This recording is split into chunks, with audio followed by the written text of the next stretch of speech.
영어로 Yeah, we're exclusive now but not official and friends with benefits. 아, 얘 남자친구는 아닌데 이러이러한 상황이야 라고 한국어로 어떻게 얘기해. 조금 언어의 장벽을 느낀다. 그건 약간 문화의 차이를 느낀다.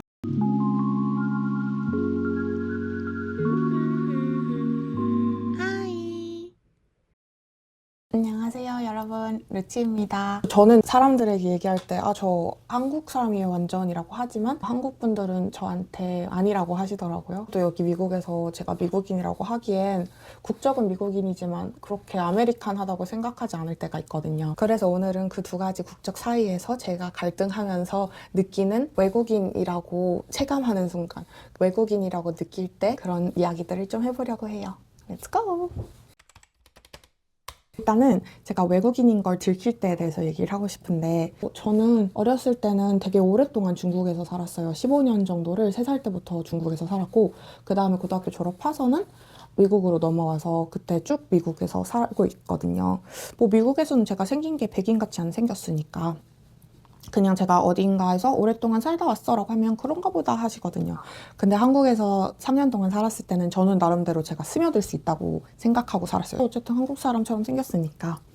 근데 이게 들킬 때가 종종 있었는데, 한 번은 그 지하철에서 편의점에 있는데 이제 두 분이 오신 거예요. 저한테 도를 믿으시나요? 이런 분들이었는데 저한테 이렇게 말을 거시더니 혹시 외국에서 오래 사셨나요? 이러는 거예요. 그래서 저는 너무 신기해서 맞아요 그랬더니 그러실 것 같았어요 이러는 거예요. 그래서 제가 어떻게 알았냐고 그분들한테 너무 신기한 거예요. 어떻게 알았냐고 했더니 감정 표현이 다르셔서요 이렇게 얘기하시는 거예요. 그래서 저는 너무 신기해서 맞아요 이랬는데 조금 더 들어보니까 좀 이상한 말씀 하시는 것 같아서 죄송해요 약속 있어요 하고 도망쳤던 기억이 있는데, 처음으로 깨달았던 것 같아요. 얼굴에 다 드러나나 표정이. 그리고 실제로 카페나 커피숍에 가면은 웨이터분들이나 바텐더분들이 외국에서 오셨죠? 라고 물어보시더라고요. 아시더라고요. 감정 표현을 할 때 그럴 때 좀 티가 나나? 이렇게 생각한 적이 있어요. 혹시 제가 한국어 잘 못하는데 그냥 둘러둘러 말해주신 걸까요? 그럼 뭐 어쩔 수 없고요. 그렇다면 말투에 대해서 좀 얘기하고 싶은데, 저 한국어 할 때 어떨 때 너 외국인인 것 같다 라는 말을 들으냐면 직역체라 하잖아요. 약간 문법적으로 그냥 제가 영어를 한국어로 바로 번역할 때 그런 순간들이 있는데, 그 대표적인 예로 혹시 그거 아셨나요? 영어와 한국어를 할 때 부정하는 표현의 위치가 다른 거 알고 계셨나요?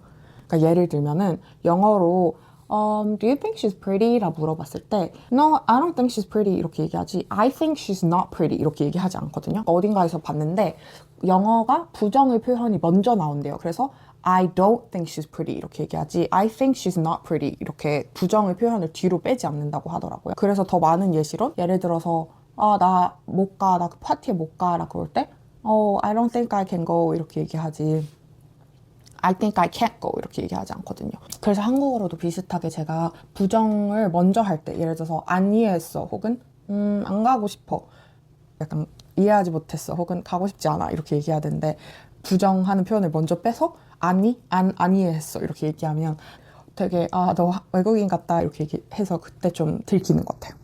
사실 한국에서 일하면서 나는 한국에서 한국 사람이 아니구나라고 느낄 때는 대중문화에 대한 이해도가 좀 적을 때, 저 나름 중국에서 컸을 때 나름 스카이라이프 그 안테나, 이렇게 큰 안테나 집에 달고 한국 방송 나왔거든요. 무차사도 보고 개그 콘서트도 보고 한국 드라마 TV도 다 봤는데, 뭔가 다르게 한국에서 제 동세대에 컸던 분들이 알고 있는 애니메이션이라든지 그런 게 좀 다를 때가 있어서 다들 왁자지껄 얘기할 때 못 낄 때가 있거든요. 제 세대는 디지몬, 포켓몬 세대인데 디지몬이랑 포켓몬 오프닝송 이런 거 다 같이 부를 때 진짜 약간 소외감 들고 그리고 뭐 방과 후에 학원에 갔다던가 방과 후에 다 같이 컵떡볶이를 뭐 포장마차에서 우르르 먹고 달거나 먹고 이런 거는 조금 제가 해본 적이 없어서 그런 거 약간 공감 못할 때 외국인인 거 좀 티나는 것 같아요.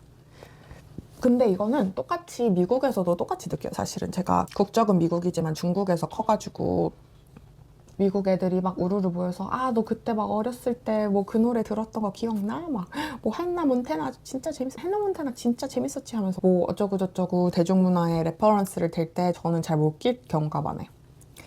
그래서 어렸을 때 애들이 어렸을 때 본 TV 같은 거 얘기할 때 저는 잘 공감은 안 가는 것 같아서 그럴 때 약간 나는 미국인도 아니고 한국인도 아니고 중간 어딘가에 있는 사람이구나 하고 생각할 때 있는 것 같아요. 아까 방금 전에 제가 감정 표현의 차이가 있다고 했잖아요. 제가 얼굴 표정이 조금 과장됐다거나 직설적으로 뭔가 제가 기분이 나쁘거나 기분이 좋을 때 얼굴에 다 드러내는 게 조금 미국인인 것 같다.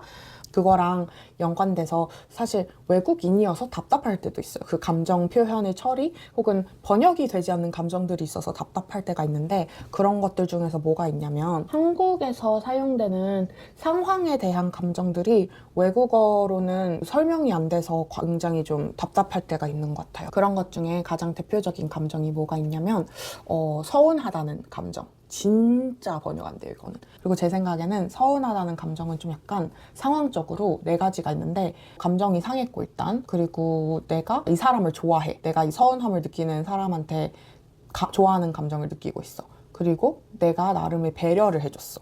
내가 배려를 해줬는데 이거를 화낼 정도까지는 아니야. 이럴 때 서운하다는 감정을 느끼는 것 같거든요. 근데 이 서운하다는 감정이 진짜로 영어로 제가 아무리 찾아봐도 mad, upset 뭐 이렇게 되게 직접적으로 화나 막 혹은 진짜 울분이 터져 이런 말은 있어도 내가 이렇게 해줬으면 좋겠는데 너가 하지 않아서 이런 상황이 이렇게 됐으면 좋겠는데 되지 않아서 조금 서운해. 근데 뭐 그렇다고 진짜 화가 난 건 아니야 라는 그 미묘한 감정 표현이 진짜 영어로는 진짜 없어요. 그래서 서운하다는 감정을 제가 느낄 때 뭐 친구나 뭐 연인이나 얘기할 수 있는 거잖아요. 서운하다는 감정. 근데 혹은 제 그 매니저한테도 서운할 수 있는데 이 감정을 딱 한마디로 딱 콕 집어서 얘기를 할 수 없어서 되게 답답할 때가 있는 것 같아요. 영어로는 만약에 이야기를 하고 싶다면 상황을 그냥 다 나열하시면 될 것 같아요. 예를 들어서 이런 상황에서 나는 이렇게 하길 원했는데 그래서 이렇게 하지만 됐는데 그래서 나는 지금 조금 슬퍼 이렇게 감정을 그냥 슬픔으로 넣고 그 앞에 상황을 구구절절 다 얘기를 하면은 이 모든 문장들을 합해서 얘가 서운함을 느끼고 있구나 이렇게 이해할 수 있을 것 같아요, 외국인들은. 그리고 또 다른 거는 눈치. 진짜 눈치라는 개념은 동양권 문화가 아닌 이상 진짜 번역을 하기 어려운 것 같아요. 근데 사실 요즘에는 더 문화적으로 알려져서 이게 달라진 건 모르지만 요즘에는 그래도 미국 분들도 눈치라고 얘기할 수 있는 굉장히 비슷한 단어가 나왔거든요. 그게 바로 read the room인데 이게 뭐냐면 room을 읽어라. 예를 들면 어떤 사람이 걔는 진짜 he can't read the room 이렇게 얘기를 한다던가 걔는 눈치 없어. 걔는 이 방 안에 상황을 하나도 읽을 줄 몰라 이렇게 얘기를 하긴 하는데 그 read the room이랑 눈치가 없어가 조금 다른 것 같아요. 약간 read the room은 진짜 심각하게 사회적으로 좀 이렇게 어색함이 있는 분들이나 걔 잘 못 읽잖아 이렇게 얘기를 하지 사실 그냥 그 상황에서 내가 좀 눈치가 없었지 그 상황에서 나는 눈치가 좀 빨랐던 것 같아 이런 것까지 대변할 수 있는 표현은 아니라서 사실 눈치라는 거는 되게 고맥락 사회에서 많이 사용되는 커뮤니케이션 소통 방식이라서 미국 분들처럼 직설적으로 대화하는 분들은 잘 이해를 못하는 것 같아요, 그 표현을. 그래서 진짜 저 사람 눈치 좀 챙겼으면 좋겠어 라고 생각할 때 좀 답답한 것 같아요, 미국에서. 하지만 역으로 한국에서 제가 외국인이어서 답답할 때도 있죠. 미국인들만 쓰는 감정 표현이 쓰여지지 않아서 좀 답답했던 연애할 때 감정 표현 이런 거 조금 다른 것 같아서 예를 들면은 한국에서의 썸이라는 개념과 미국에서의 썸이라는 개념이 조금 다를 때가 있어서 연애 스타일이 한국이랑 미국은 좀 다르잖아요. 제가 제 친구한테 뭐라고 들었냐면 그 친구랑 잘 만나고 있어? 그랬더니 제 친구가 yeah, we're now exclusive but we're not official and we're friends with benefit 이렇게 얘기하는 거예요. 그게 무슨 뜻이냐면 우리는 며칠 전까지만 해도 exclusive 하지 않았는데 그러니까 두 명 다 이제 서로 다른 사람들을 만났는데 이제는 우리 둘만 만나기로 했어. 하지만 official은 아니야. 약간 남자친구, 여자친구는 아니야. 그리고 friends with benefit이야. 뭐 이렇게 얘기를 해준 거예요. 그러니까 무슨 뜻이냐면 나는 뭐 이렇게 성적인 관계도 많이 얘랑 해. 근데 하지만 남자친구, 여자친구 정식 명칭은 없고 그렇지만 전에 단계에서 약간 레벨업 한 거야. 왜냐면 전에 단계는 exclusive 하지도 않았거든. 이런 뜻이거든요. 근데 이게 사실은 제 친구가 영어로 Yeah, we're exclusive now but not official and friends with benefit 이렇게 얘기하면 저는 알아듣는데 이거를 어떻게 도대체 한국 분들에게 얘 남자친구는 아닌데 이러한 상황이야 라고 한국어로 어떻게 얘기해요. 그런 약간 연애?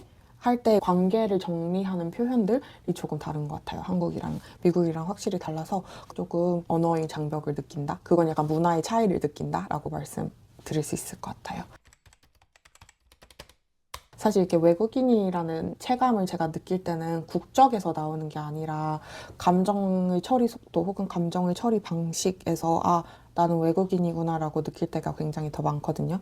그리고 특히 주변 사람들과 어느 정도 어긋날 때 그런 감정 표현 혹은 감정 처리 속도 어떤 상황에 대한 이해가 주변과 어긋날 때 저는 스스로 외국인이라고 느끼는 것 같아요. 혹시 여러분들은 어떻게 생각하시나요? 어떤 뭐 관광을 가서 내가 외국인인 것 같다 혹은 뭐 어디 오랫동안 어느 나라에 갈 일이 있었는데 난 어쩔 수 없는 한국인이다 혹은 난 어쩔 수 없는 미국인인가 봐 중국인인가 봐 일본인인가 봐 라고 생각하신 적 있으신가요? 혹시 있으시다면 저한테 알려주시면 너무 재밌을 것 같아요. 그럼 오늘은 여기까지만 얘기하고 다음에 또 봐요. 안녕.